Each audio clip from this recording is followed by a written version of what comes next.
Assalamualaikum warahmatullahi wabarakatuh. Iya, saya senang sekali Bapak dan Ibu terlalu semangat. Dari mana Bapak Ibu? Dari Demak. Kita beri tepuk tangan yang meriah untuk seluruh warga Demak. Terima kasih untuk kehadirannya di studio. Selamat sore saudara penonton dimanapun Anda berada. Senang sekali kita bisa bertemu kembali dalam acara Gemari Arum Dalu. Kita beri tepuk tangan yang meriah. Supaya tetap semangat saya minta yelnya dulu ya. Arum Dalu mandiri selalu. Sekali lagi Arum Dalu mandiri selalu. Itu dia orang Demak. Baik, dan kita akan membicarakan tentang pemberdayaan masyarakat di kota Demak. Sudah sejauh mana? Karena tidak baru sekali ini Demak hadir dalam Gemari Arum Dalu. Jadi kita akan melihat perkembangannya sejauh apa yang sudah berhasil dilakukan oleh pemerintah daerah didukung oleh seluruh masyarakatnya. Dan acara ini kerjasama TVRI Jawa Tengah dengan Yayasan Dana Sejahtera Mandiri, Yayasan Damandiri, yang ikut mensukseskan program pemerintah dalam bidang pendidikan, kesehatan, dan juga perekonomian masyarakat. Kita beri tepuk tangan sekali lagi untuk Yayasan Damandiri. Langsung saja kita sapa Bapak Subiakto Cakrawardaya. Selamat sore Pak Subiakto. Kita beri tepuk tangan untuk beliau. Baik, jauh-jauh datang dari Jakarta, baru landing kabarnya ya Pak ya. Terima kasih Bapak untuk kehadirannya. Dan kita beri tepuk tangan narasumber kita yang utama, Bapak Bupati, Bapak Dahirin. Terima kasih Bapak untuk kehadirannya. Kemudian di sebelah beliau juga ada Bapak Rektor IKI PGRI Semarang, Bapak Muhdi. Selamat sore Bapak. Selamat sore. Terima kasih sudah hadir bersama kita di sini. Dan kemudian di sebelah beliau dari Wakil Pimpinan Bank Jateng Cabang Demak, Bapak Akum Salimi. Selamat sore Bapak. Baik, dan mungkin saya akan perkenalkan juga siapa yang menyemarakkan kita untuk kesempatan sore hari ini yang datang dari Demak beramal ya. Kita beri tepuk tangan dulu untuk Demak. Ada dari kelompok UPPKS, silakan berdiri ibu-ibu. Iya, ini kelompok UPPKS Pepaya, Serikandi kita yang akan mewakili ke tingkat pusat ya Ibu ya kabarnya. Kita beri tepuk tangan sekali lagi untuk keberhasilan beliau. Dan kemudian ada dari adik-adik mahasiswa IKI PGRI, silakan berdiri. Kita beri tepuk tangan. Nah, mereka ini yang sudah melakukan KKN tematik Posdaya ya, nanti bisa berbagi pengalaman bersama kita di sini. Apa saja yang sudah kalian lakukan di sana untuk memberdayakan masyarakat? Baik Bapak dan Ibu, kita akan melanjutkan. Kita akan persembahkan terlebih dahulu sebuah tari untuk Bapak dan Ibu. Ini merupakan satu kebanggaan kita karena yang akan membawakan dari adik-adik dari SD Wilangrejo 1 Kecamatan Wonosala. Iya, baik. Dan saya akan langsung memperkenalkan narasumber. Kita akan berbincang-bincang dulu sejenak ke Pak Bupati terlebih dahulu.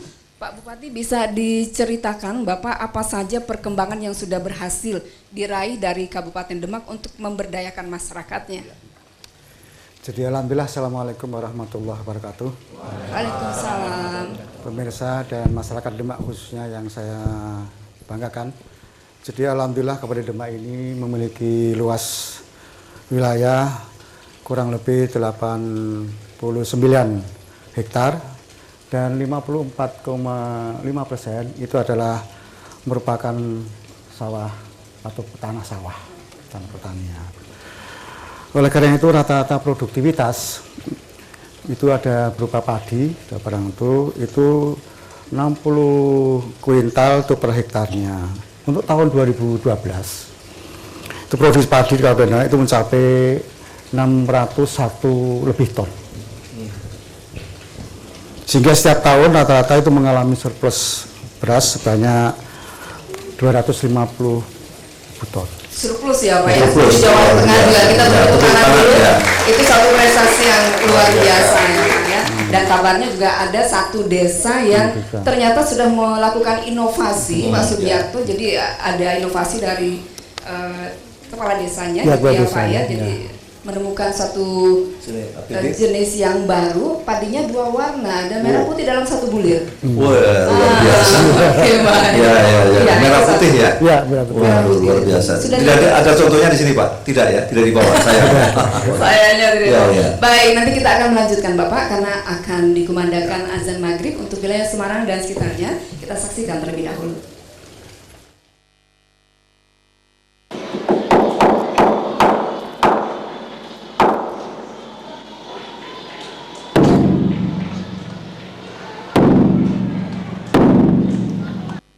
Allahu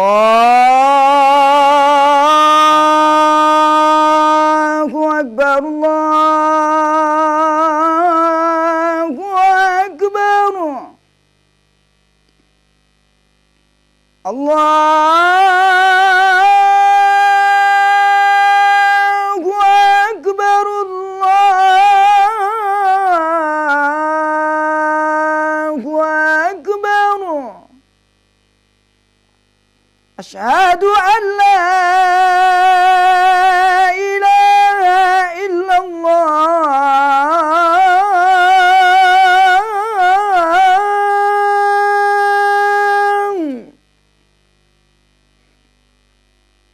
Asyhadu an la ilaha illallah.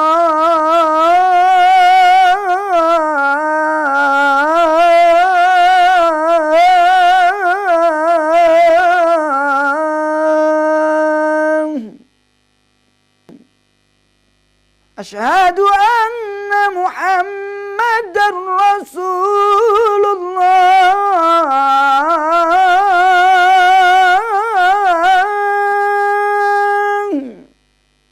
Asyhadu anna Muhammadar Rasulullah.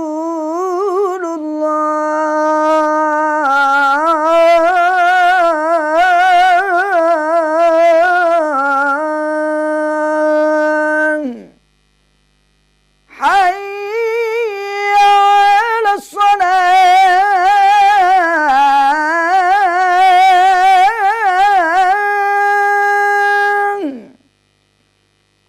Hayya 'alas salah.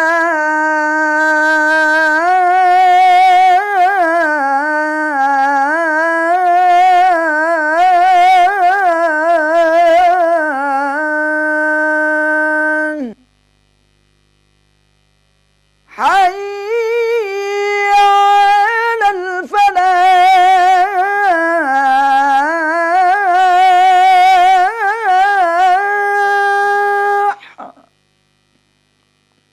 Hayya 'alal falah.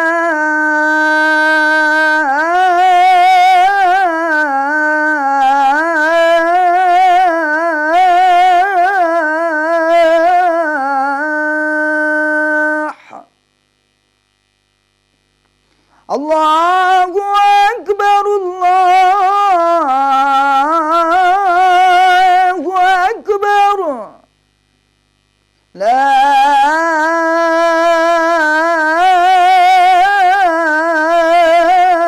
ilaha illallah.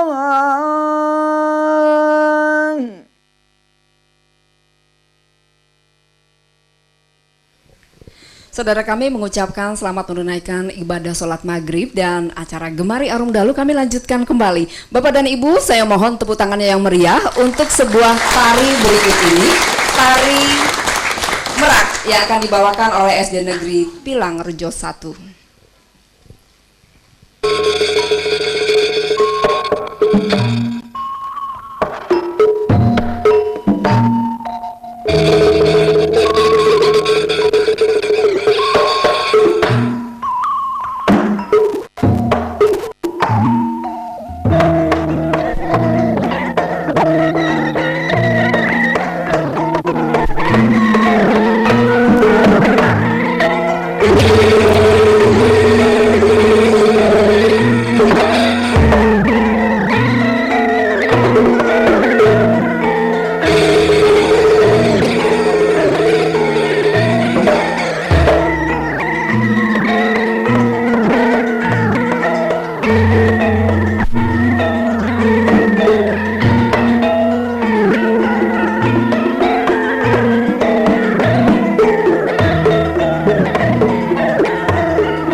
Iya, terima kasih adik-adik yang sudah menari merak dengan cukup manis sekali. Baik, Pak Bupati, nah ini bisa dijelaskan lagi Bapak tadi yang untuk pemberdayaan masyarakat di sana Pak sejauh ini. Jadi alhamdulillah, jadi di samping Demak ini adalah potensi pertanian, yaitu padi, sehingga memang sektor pertanian ini merupakan penyumbang terbesar pendapatan domestik real bruto di Demak ini. Kemudian ada hasil pertanian yang lain yang ada di Demak ini, yaitu hasil hortikultura di samping padi tadi, yaitu menghasilkan beberapa komoditas pertanian. Termasuk melon juga kabarnya ya Pak ya, Demak itu juaranya. Ya, kacang hijau, jagung, kedelai, kemudian cabai, juga bawang merah, umbi-umbian dan sebagainya. Itu alhamdulillah. Juga ada satu spesifikasi Demak ini adalah samping blimbing yang sudah terkenal. Oh iya, terkenal blimbing. Jambu ya? Ya, kemudian ada jambu citra. Ya, itu juga jambu citra dan jambu delima. Samping blimbing itu sendiri. Tapi ada spesifikasi lagi dari 14 kecamatan, 3 kecamatan itu Guntur, Karangawer, dan kemudian Meranggen itu punya potensi untuk tembakau. Oke. Baik. Tadi kalau kita berbicara jambu, di sini kan ada jambu. Ini jambu citra atau jambu delima? Delima ya? Oh, ini delima. Ini jambu bule itu Pak. Ya. Pak Subianto paham jambu bule? Enggak.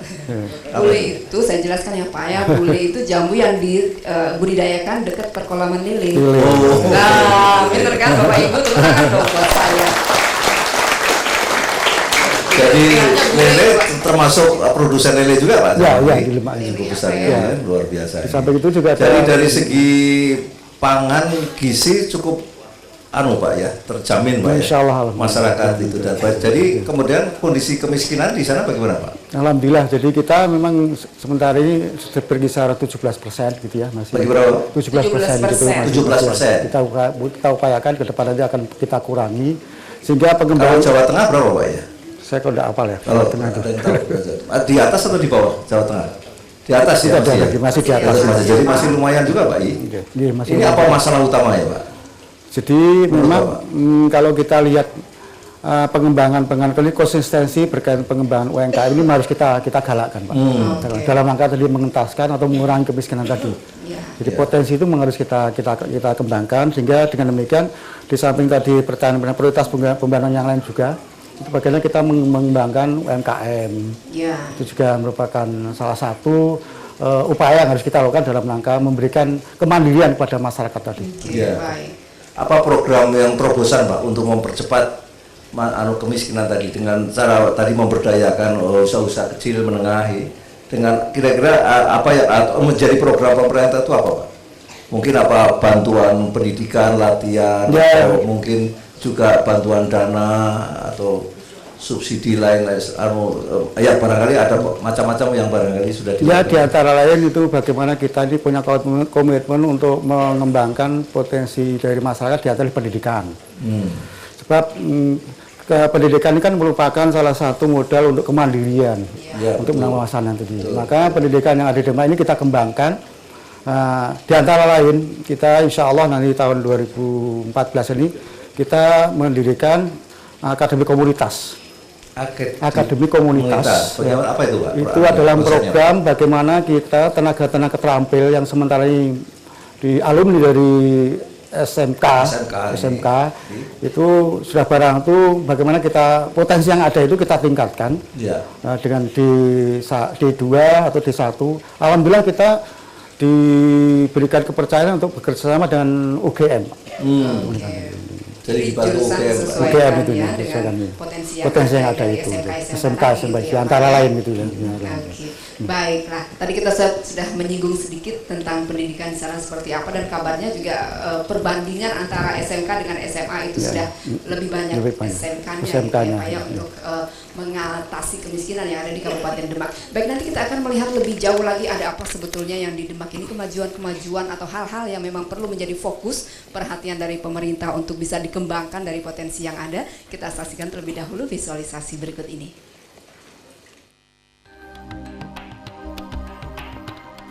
Pemberdayaan masyarakat di Demak telah mendapat penghargaan dari pemerintah pusat, yakni penghargaan peningkatan produksi padi selama 3 tahun berturut-turut, yakni pada tahun 2008, 2009, dan 2010.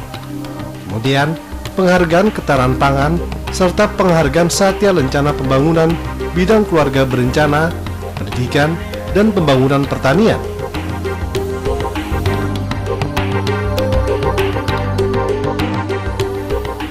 Peningkatan ekonomi masyarakat Demak perlu upaya serius dan menjadi tanggung jawab bersama.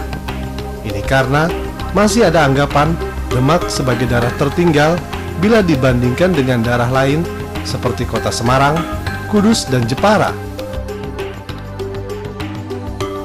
Jurus yang saya pakai, Pak, terutama saya ngasih keterampilan dulu, Pak. Karena dengan bekal keterampilan, yaitu keterampilan jahit ya, Pak, terutama, dia bisa punya bekal keterampilan yaitu jahit. Dengan dia bisa jahit, otomatis, wah, saya sekarang sudah bisa jahit, jadi saya ikut di kelompok UPPKS supaya bisa menambah pendapatan dan penghasilan keluarga saya yang memang masih relatif minim. Kuliah Kerja Nyata atau KKN merupakan suatu kegiatan yang memadukan dharma pendidikan dan pengajaran, penelitian, serta pengabdian kepada masyarakat. KKN merupakan bagian integral dari kurikulum S1, salah satunya IKIP PGRI Semarang yang setiap tahunnya mengadakan KKN. IKIP PGRI Semarang yang telah menjalin kerjasama dengan Yayasan Damandiri telah menggelar KKN tematik Posdaya yang memiliki 4 pilar, yakni pendidikan, kesehatan, kewirausahaan, dan lingkungan. Sebagai tindak lanjut kerjasama, diadakan kegiatan pendampingan Posdaya dalam berbagai aspek, antara lain aspek pendidikan, kesehatan, lingkungan, dan kewirausahaan yang berbasis masyarakat. Pada tahun ini, IKIP PGRI Semarang menerjunkan sekitar 2.350 mahasiswanya untuk mengikuti kuliah kerja nyata KKN tematik Posdaya di 3 daerah, yaitu Kota Semarang, Demak, dan Grobogan. Yayasan Damandiri menaruh harapan besar terhadap KKN mahasiswa, utamanya KKN tematik Posdaya IKIP PGRI Semarang, agar mampu membentuk Posdaya sebanyak-banyaknya saat terjun di masyarakat pedesaan.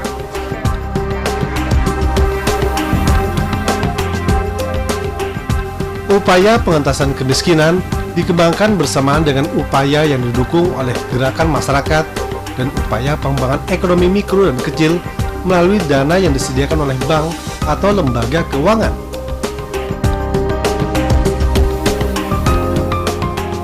Bank Jateng yang telah bekerja sama dengan Yayasan Damandiri intens menyalurkan dana murah dan mudah bagi pelaku usaha mikro dan kecil. Pendanaan dalam meningkatkan daya saing UMKM di Kabupaten Demak tidak lepas dari peran Bank Jateng pula.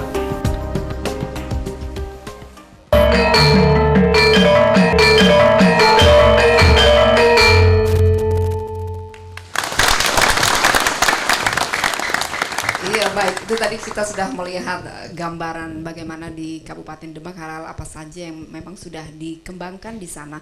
Dan kita juga Pak Subiakto patut menghargai, memberikan acungan jempol karena ada di antara penonton yang ada di studio saat ini, ada kelompok ibu-ibu UPPKS yang sudah menjuarai tingkat Jawa Tengah. Mohon berdiri ibu-ibu dari kelompok UPPKS, dan Tepuk tangan ya kepada mereka ini ibu-ibu, sedang ya.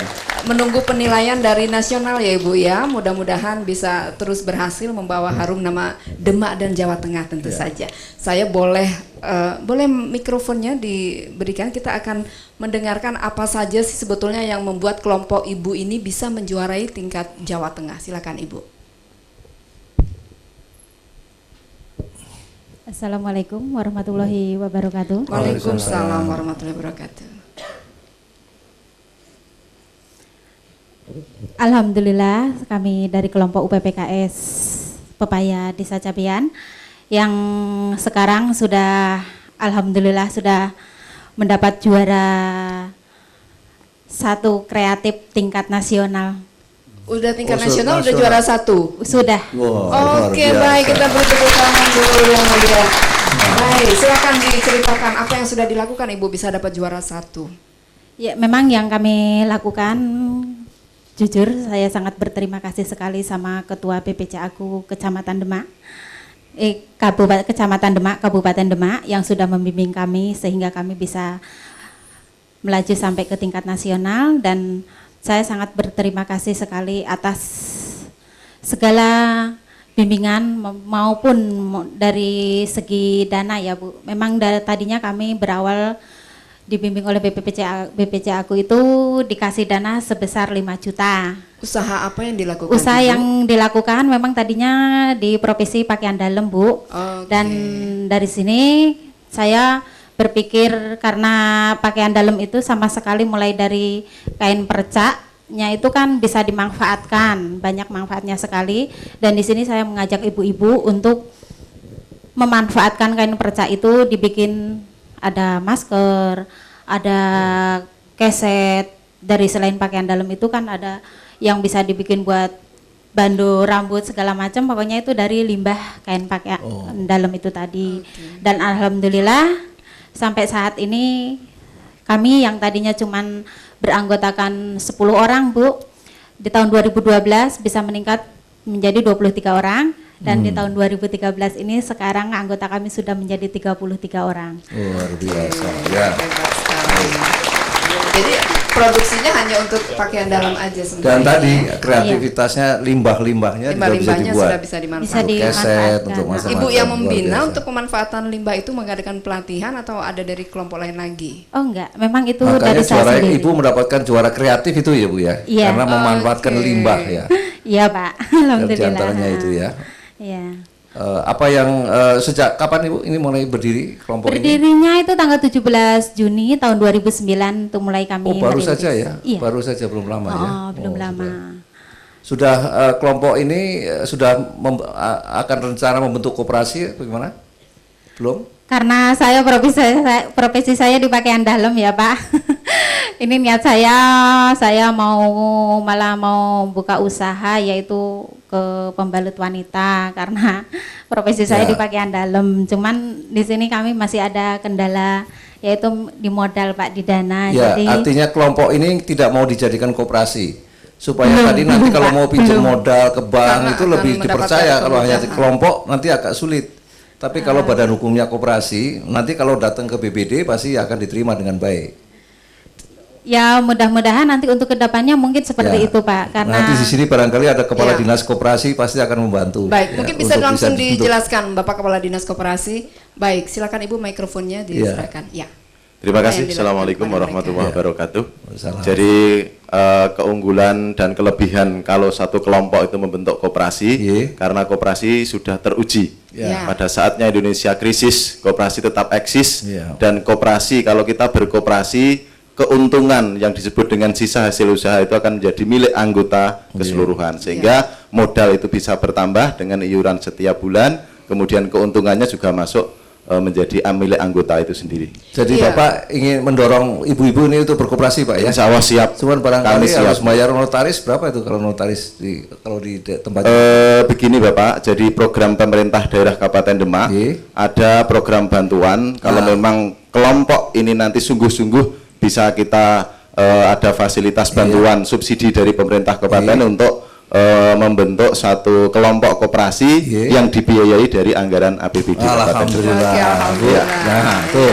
Karena sebelumnya dari Yayasan Gam Mandiri juga sebetulnya sangat tapi intens sudah untuk dari menggerakkan Pemda, ya. kelompok-kelompok perempuan. Terima ini. kasih Pak Ya. Bupati ini. Baik. Mudah-mudahan Ya, terima segera kasih. bisa dibentuk koperasi sehingga Ibu kalau cari Ya. modal nanti lebih mudah Bu kalau dengan menggunakan koperasi Ya. ya. Dan di sini ada Pak dari Bank Jateng, saya kira juga akan bisa membantu Ya. di sana ya. Baik, terima Terima kasih kasih. Bapak Terima dan kasih, mudah-mudahan Pak. tumbuh lagi seperti kelompok-kelompok pepaya ini ya Bu ya di tempat-tempat lain juga di Kabupaten Demak. Baik, dan juga untuk pemberdayaan masyarakat juga melibatkan mahasiswa-mahasiswa Bapak dari KIPGRI yang mereka juga melakukan KKN tematik Barangkali ke Pak Posdaya. Rektor dulu deh. Nah, Ya, mungkin Pak- Pak Rektor Pak, bisa iya. dijelaskan sejauh ini apa yang sudah dilakukan mereka di Kabupaten Demak. Ya. Iya, terima kasih. KIPGRI Semarang sebenarnya KKN sudah lama, Ya. fokus pada pendidikan sudah lama juga. Tapi pada tahun 2011 kita melakukan MOU dengan Yayasan Gam Mandiri, sehingga KKN kita menjadi lebih fokus pada 4 hal tadi. Di samping pendidikan, kesehatan, kewirausahaan, dan lingkungan. Setiap tahun kami memang menerjunkan 2.500 lah kurang lebih ya setiap tahunnya di 11 kabupaten, salah satunya adalah Demak. Saat ini kami sudah melalui mahasiswa sudah bisa membentuk sekitar 300 ya kelompok yang dibentuk oleh mahasiswa, dan khusus di Demak ini memang kami ada 2 tahap Pak Bupati. Jadi ada KKN bulan Februari itu KKN reguler Pak. Khusus yang bulan Agustus ini kami KKN terintegrasi. Jadi mahasiswa selama 2 bulan dengan PPL. Sehingga memang ini khusus untuk yang bulan-bulan ini di desa-desa yang agak dekat sekolah ya. Tapi SD juga banyak. Dan khusus di Kabupaten Demak memang agak spesial saya kira ini, terutama di 2012-2013 ini. Saat ini sudah ada 12 posdaya yang tahap pertama dan 13 forum anak di tingkat kecamatan, dan yang terakhir ini kita ada 4 posdaya baru. Dan di Batur Sari ini satu desa yang kebetulan tidak jauh dari sini, ini kota tapi desa Pak Subiakto, jadi kelihatannya dekat Semarang tetapi ya desa betulan itu. Di situ kita sedang mulai mengembangkan berbagai macam hal yang kita kenal, bagaimana kita memberikan bantuan teknologi, misalkan untuk penggemukan kambing, kita membantu mesinnya melalui ATS di bawah yayasan kami sama dengan KIPGRI Semarang. Mesin itu untuk menggiling pakan ternak, ya, pencacah dan menggiling sampai halus. Lalu kita juga membantu kandangnya, panggung. Bakunya dari apa Pak? Makanan tadi? Makanan itu macam-macam Pak, dari rumputan bisa, lalu dari limbah-limbah ya, juga ya? limbah Ya, termasuk jagung dan sebagainya itu bisa. Jagung itu sampai dalamnya Pak. Jadi kalau jagungnya tidak diambil toh Pak, ini yang bolongnya juga bisa gitu dicacah ya? dicacah di situ. Lalu kita buatkan kandang panggung di atas untuk mengemukan kambing, lalu air seninya kita ambil untuk pupuk dan pupuk air kambing, air seni kambing ini luar biasa istimewa sekali. Tidak saja bisa untuk pemupukan berbagai jenis tanaman, tapi juga untuk rumput yang saya kira perlu disosialisasikan. Ini rumput azolla. Iya, ini rumput ini sangat bagus juga untuk pakan ternak. Lalu juga kita kembangkan untuk lele Pak di situ. Berbagai jenis tanaman juga kita kembangkan dari hasil pupuk yang kita juga buat di situ. Masyarakat di lingkungan situ juga kita bantu melalui masyarakat. Jadi tadi sudah ada beberapa potensi lapangan kerja itu Pak ya? Iya, mulai untuk penggemukan kambing ini ada 2 kelompok. Satu kelompok itu sampai 30 ya, kambing. Ya. Itu ya tadi piara kambing, piara makanan ternak, makan pakan. Itu satu desa. Ya, di kampung saja itu. Jadi kelompoknya biasanya kampung-kampung itu. Ini yang sebenarnya sedang kita terus ingin kembangkan. Sementara melalui posdaya, Bapak, saya kira ini di samping pendidikan, ibu-ibunya kita latih kewirausahaan. Ini saya kira hal yang cukup berkembang Sangat di penting, berbagai tempat. Dan ini saya kira kebetulan mahasiswa hadir ini di kesempatan Ya, barangkali ke bisa Pak Bupati. Pak Bupati, ini suatu program yang luar biasa, Pak. Jadi saya tanyakan tadi terobosan-terobosan apa dari Pak Bupati untuk pemerintah daerah untuk mengatasi kemiskinan. Barangkali program yang sudah dilakukan oleh Pak Rektor ini luar biasa sekali, Pak, kalau diadopsi di sana, Pak, di Demak. Bagaimana komentar Bapak? Jadi itu sangat memang kita rasakan. Oleh karena itu Bank Demak ini welcome berkaitan KKN-KKN yang dilakukan oleh perguruan tinggi yang memang dekat dengan Demak itu di Semarang ini. Oleh karena itu sudah barang itu harapan saya apa yang dilakukan oleh anak-anak atau adik-adik kita mahasiswa IKPGR ini sudah barang nanti dikembangkan di tempat-tempat lain. Iya, betul. Dengan demikian nanti Artinya Bapak punya komitmen untuk mengembangkan untuk di tempat lain, yang Pak, lain, ini. gitu. Untuk didukung sepenuhnya, ya, Pak. Iya. Bagus sekali. Iya. Dan Pak Bupati ini saya kira dari Damandiri yang bagus, juga mereka memfasilitasi untuk pendampingan. Jadi mahasiswa kami yang sudah KKN sukses nanti diberikan beasiswa sebenarnya oleh Damandiri ya untuk melakukan Pak Rektor siap, Pak, kalau nanti ini jadikan program dari Pak Bupati, Bapak tentunya siap untuk memberikan bantuan mahasiswa maupun juga pada dosen-dosen, termasuk untuk tadi membuat mesin, Pak. Mesin untuk dengan harga yang murah. Ya. Harganya tidak terlalu mahal kan? Tidak terlalu mahal, sekitar 6-7 juta, Pak. Itu bisa untuk berbagai kelompok, beberapa. Dan saya yakin kelompok, kalau toh pinjam dari perbankan masih bisa mengembalikan, Pak, ya, dari hasil-hasilnya itu barangkali ya. Nanti kita tanya pada beliau. Tapi barangkali ke adik-adik mahasiswa tadi, coba. Baik, silakan. Siapa yang ingin Sudah ada berbagi pengalaman tadi dikatakan Pak Rektor, ada Anda sendiri yang melaksanakan itu atau lainnya? Bukan ya? Lain. Atau di kelompok lain? Di kelompok lain Silakan atau mikrofonnya. Tapi silakan. Apa pengalaman Anda? Selamat malam Bapak Malam. Rektor KPGRI. Selamat malam juga Bapak Bupati Demak. Selamat malam juga perwakilan dari Bank Jateng. Saya atas nama kawan-kawan PPL KKN terintegrasi KPGRI Semarang ingin menyampaikan bahwa di sini kami di Desa Batursari memberikan pelatihan dan pendampingan kepada remaja dan kepada ibu-ibu di Desa Batursari. Kami melakukan pendampingan dalam upaya meningkatkan posdaya yang didasari 4 pilar yang sudah ada. Kebetulan kami memberikan pendampingan di 3 pilar, di kewirausahaan, pendidikan, dan lingkungan.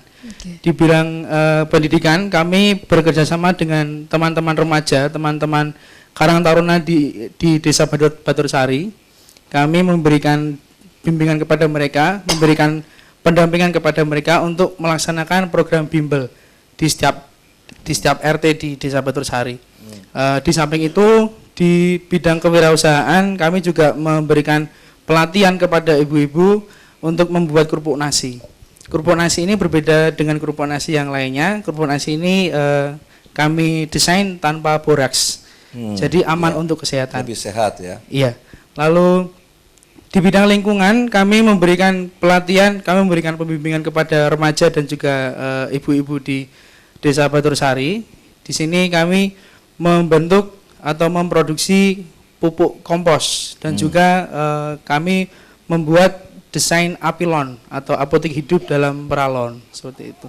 Itu pengalaman saya yang harapan dari kami besar dari pemerintah Demak dan juga instansi-instansi yang terkait dapat membantu untuk kelancaran dan kontinuitas dari kegiatan atau program ini. Kalau pendidikan tadi di sana Anda cek ada PAUD nggak? Kalau PAUD kami bentukan dalam sebuah rumpin, Bapak. Jadi rumpin rumah pintar. Sudah ada atau Anda ikut membentuk di sana? Kami ikut membentuk untuk rumpinnya, ya. Jadi termasuk dalam KKN Anda itu membentuk PAUD yang tadinya tidak ada menjadi ada. Untuk PAUD sebagian sudah di luar kegiatan KKN kami memang sudah ada, tapi sudah ada, di ya. situ kami kurang masih membentuk lagi rumpin baru lagi, di mana nanti siswa yang datang itu kami instruksikan untuk membawa sampah yang nanti bisa dikelola oleh remaja. Nanti dari remaja itu hasil pengelolaan bisa didaur ulang, bisa bisa dimanfaatkan lagi untuk dijadikan barang yang lebih bernilai ekonomis tinggi dan juga bisa diperjualbelikan kepada pengumpul sampah, nanti bisa menambah income kas mereka, atau mungkin apabila mereka ingin mengadakan kegiatan apapun, dana tidak melulu minta dari pihak-pihak Bisa mandiri ya, dia? Ya. Ya. Diolah menjadi apa itu tadi sampahnya? Kompos.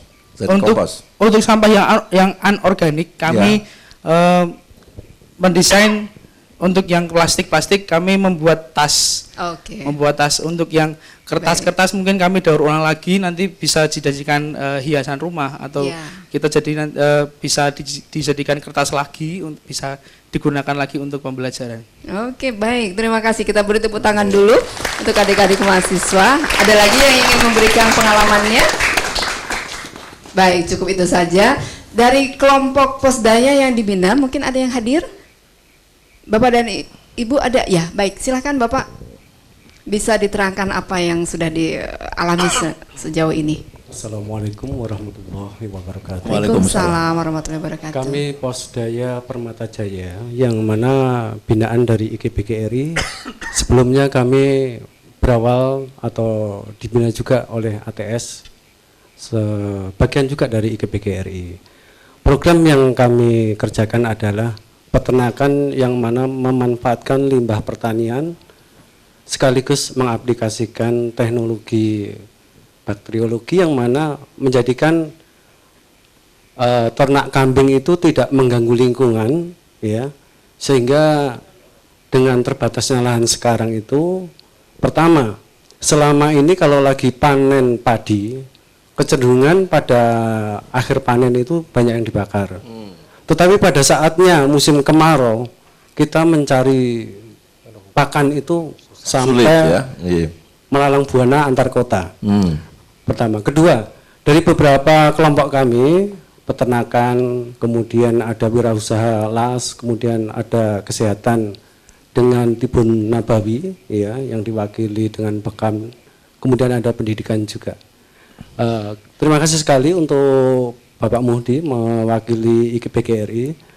Kami ingin sekali kerjasama ini akan dilanjutkan ke depan, karena kami masih sangat kekurangan dalam aplikasi yang kami lakukan sehari-hari kaitannya dengan ilmu bakteriologi, yang mana itu pertama untuk ternak itu akan mempercepat pertumbuhan. Ini praktek yang kami lakukan. Ternak usia 3 atau 4 bulan ini kita pelihara dalam 3-4 bulan juga akan setara dengan ternak usia 1 tahun. Tapi ini khususnya untuk kambing putih, Pak. Nah, saya ingin sekali, pertama, selama ini kalau kami hanya kambing putih, kemungkinan nanti pemasarannya akan sangat-sangat terbatas. Karena masyarakat sekitar kami, ya, Batursari, Merangkin dan lain-lain itu cenderung ke kambing Jawa.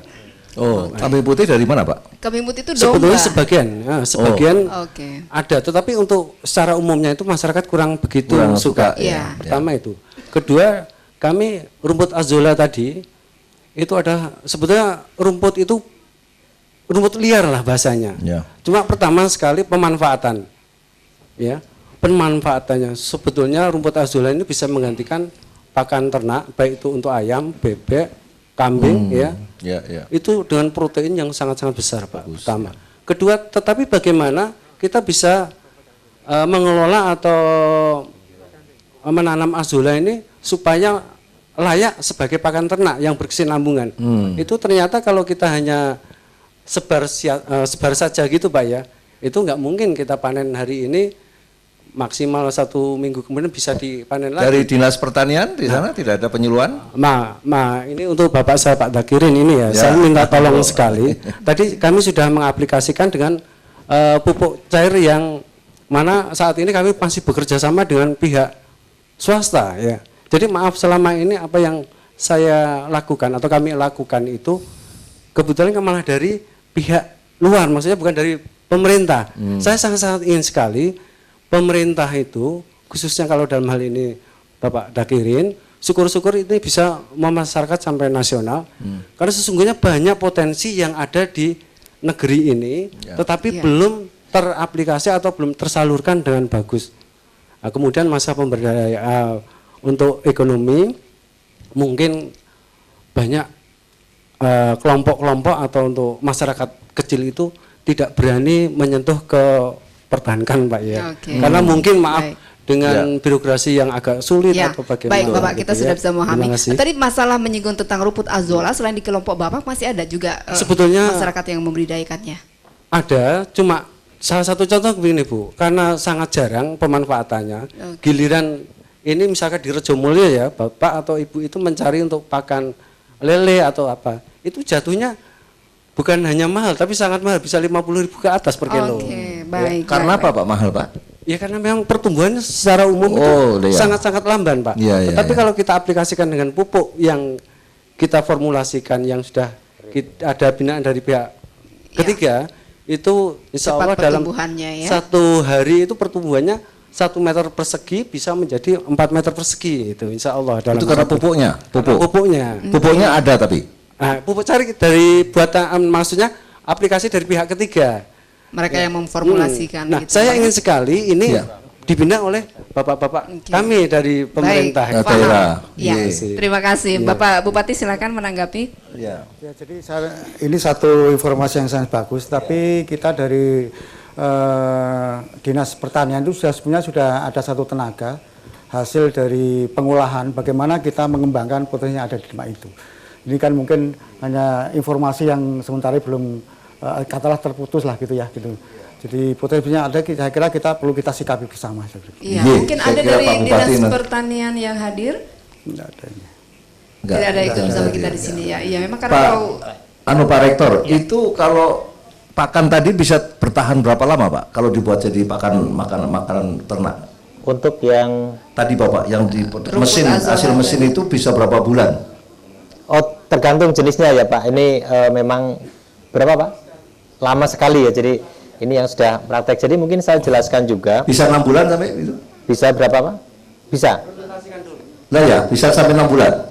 Ya, jadi sebetulnya semua pakan dari azolla ataupun ya. limbah-limbah pertanian kita fermentasi Pak. Ya, betul. Itu bisa tahunan, bukan hanya 1, 2 sampai 6 bulan. Jadi berarti bisa disimpan tadi akan lama. mengatasi masalah kalau terjadi ketergantungan kekurangan pakan pakan ini. tadi ya. Ya. Di musim Oke. kemarau khususnya seperti sekarang ini. Luar biasa nih Pak Iya, baik Bupati, sekali. barangkali ini Mungkin bisa ini Pak Biato. Jadi tadi disampaikan kebetulan ATS itu adalah satu yayasan dengan IKIPGRI Semarang dalam rangka perubahan bentuk menjadi universitas. Iya. Dari satu yayasan, sehingga kami bulan saya selaku rektor IKIPGRI Semarang sekaligus membawa ATS sebenarnya. Iya. Sehingga Bapak ini tadi dari Batur Sari, kami ke sana dan ini bukan ini kebetulan yang mahasiswa sekarang adalah angkatan yang ini. Sebelumnya sudah ada angkatan sebelumnya. Jadi ada yang meneruskan, mengembangkan, ada yang sudah tumbuh tinggal dilakukan pendampingan. Ini Bapak ini memang luar biasa. Jadi bahkan sebenarnya dari para peternak bisa pesan sebenarnya inginnya seperti apa toh. Kami yang akan mencoba mempolakan. Yang kedua, sebenarnya kami banyak peneliti ya Pak dari dosen Pak Bupati juga, yang saya kira nanti bisa kita kembangkan bersama-sama, termasuk untuk ternak ayam dan sebagainya. Jadi dari kami walaupun dari keguruan Pak Bianto, kami kan punya banyak ahli juga dari Pak biologi. Bupati, saya ada usul konkret aja Pak. Bagaimana kalau ini program ini kita kembangkan saja Pak? Ya. Nah, artinya terus tadi butuh modal. Ayo, coba Bang. Ya, kita rembuk sekarang Kita bikin juga. program 1 tahun sampai akhir Desember apa? Wah. Ya, silakan. Terus banknya harus mendukung. Ya. Harus mendukung Pak. Ya, kalau perlu dari uang-uang kita betul-betul dipakai di sana Pak. Coba Pak, komentar Bapak. Terima kasih. Sebagai bank yang mengusung visi bank terpercaya menjadi kebanggaan masyarakat, Ya. mampu mendukung pembangunan daerah, maka Bank Jateng senantiasa mendukung program-program pemerintah, utamanya dalam pemberdayaan ekonomi kerakyatan, Pak. Ya. Dan Bank Jateng membuka akses luas-luasnya untuk pembiayaan kepada UMKM dan koperasi. Hal itu tercermin dengan salah satu visi kami, Pak, di mendukung pertumbuhan ekonomi regional dengan mengutamakan retail banking. Jadi sudah jelas, jadi untuk segmen pasar Bank Jateng itu memang untuk segmen retail, Pak, cocok untuk UMKM. Jadi mungkin tidak ada alasan tadi dari Bapak yang mungkin takut ke bank, Pak. Jadi memang sudah ada beberapa skim kredit dari Bank Jateng. Salah satunya kita kerjasama dengan Dam Mandiri, Pak ya.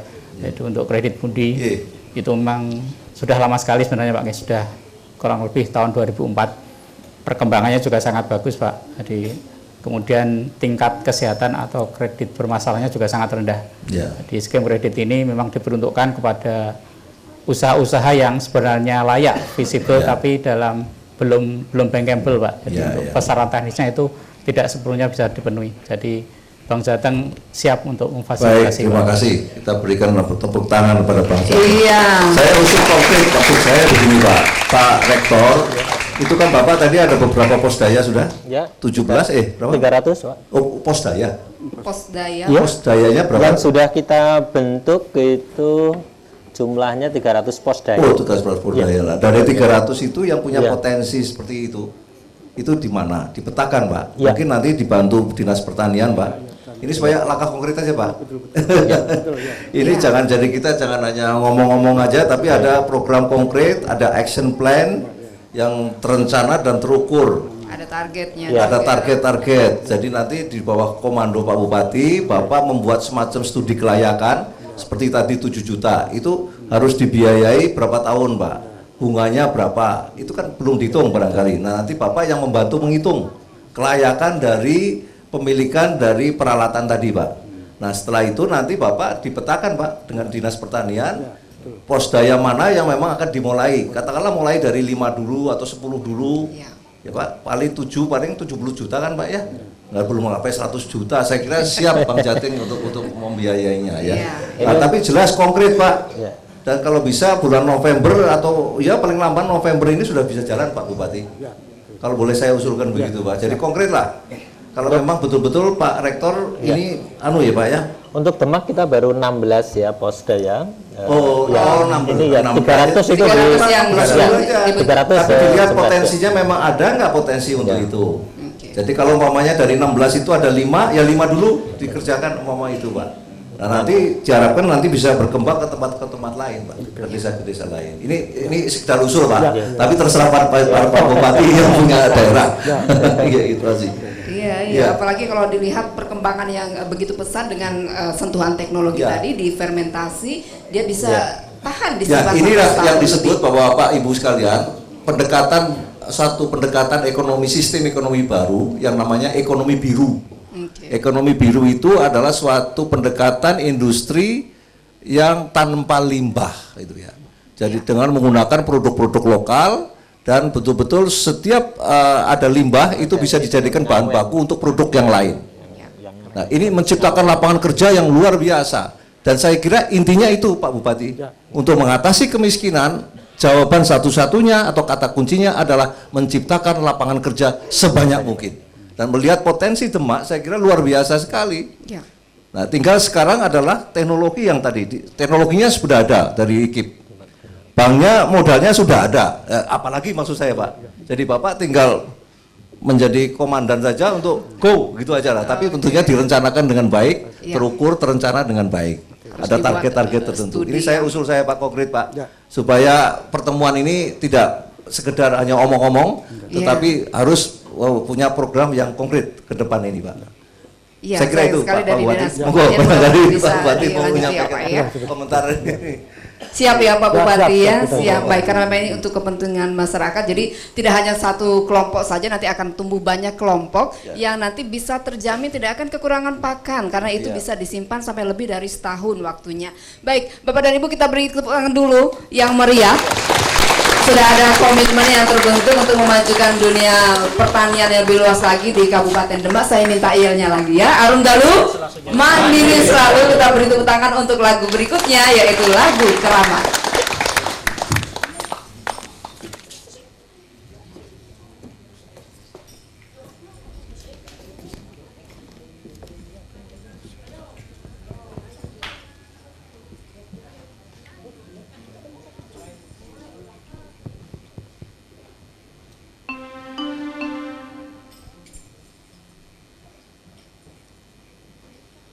Posdanya sudah terbentuk lama Pak? Sudah. Assalamualaikum warahmatullahi wabarakatuh. Salam. Perguruan tinggi. La la la la la la la la la la la la. La la la la la la la la la la la.